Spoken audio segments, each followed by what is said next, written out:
ایک عورت کہتی ہے کہ میرا خاوند کسی وجہ سے لمبی مدت کے لیے غائب ہو گیا۔ اس وقت میں ایک کم عمر بچی کی ماں بھی تھی، جبکہ میرا ایک عمر رسیدہ باپ بھی تھا۔ ہماری غربت اور بے بسی اپنی انتہا کو تھی اور اکثر اوقات ہمارے گھر میں کھانے کے لیے کچھ نہیں ہوتا تھا۔ اگر ہم دوپہر کو کچھ کھا لیتے تو رات کو بھوکا سونا پڑتا تھا۔ صبر کے ساتھ ہر حال میں اللہ تعالیٰ کا شکر ادا کرتے تھے۔ ایک رات اللہ نے ہمارا امتحان لیا۔ میری بیٹی کو شدید بخار تھا۔ بچی کا بخار اتنا شدید تھا کہ میں اپنے اور اپنے والد کی بھوک کو بھول گئی۔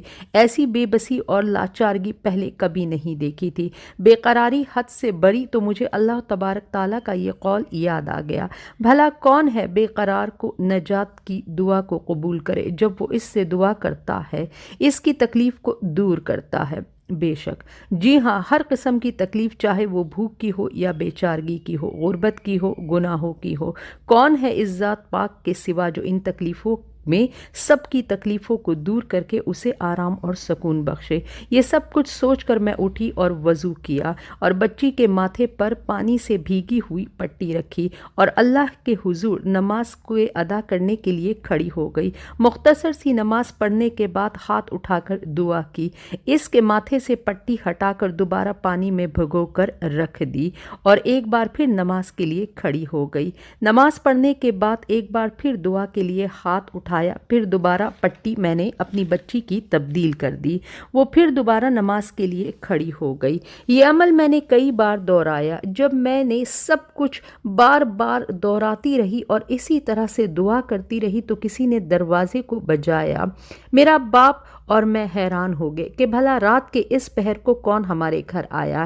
میرے والد نے پوچھا کہ دروازے پر کون ہے تو جواب آیا، میں ایک ڈاکٹر ہوں۔ میں اور میرا والد ہم دونوں ایک دوسرے کو حیرت سے تک رہے تھے۔ میرے والد نے جا کر دروازہ کھولا۔ ڈاکٹر نے آتے ہی پوچھا کہ مریض کدھر ہے۔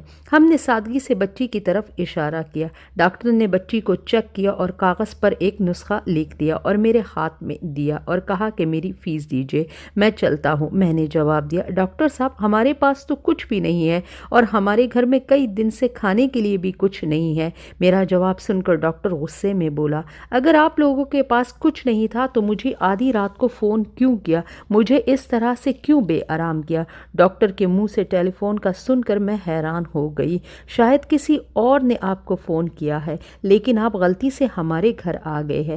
میں نے ہمت کر کے ڈاکٹر کو جواب دیا کہ ہمارے پاس تو ٹیلی فون ہی نہیں ہے۔ تو ڈاکٹر نے حیرانی سے پوچھا کہ فلاں شخص کا گھر نہیں ہے؟ اس نے کہا، فلاں شخص تو ہمارا ہمسایہ ہے۔ یہ سن کر ڈاکٹر خاموش ہو گیا اور ڈاکٹر ہمارے گھر سے جا کر ہمسایوں کے گھر چلا گیا اور ہم شرمندگی سے خاموشی سے کھڑے رہے۔ تھوڑی دیر بعد ڈاکٹر پھر ہمارے گھر پر آیا، آنکھوں میں آنسو اور آواز اس وقت تھوڑی سی دھیمی ہو چکی تھی۔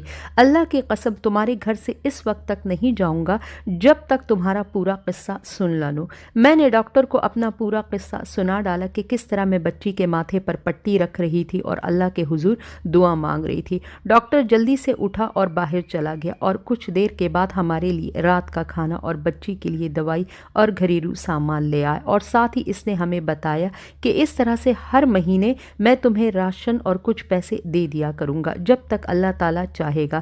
جی ہاں، یہ اللہ پر بھروسے کی کہانی ہے اور ہمیں ہر وقت اللہ پر اس سے بھی کئی گنا پختہ ایمان اور توکل رکھنا چاہیے، کیونکہ آخر میں وہی ذات ہے جو ہمارے بے سکون دل کو سکون بخشے اور ہماری مصیبتوں کو، ہماری بے چارگی کو اطمینان بخشے۔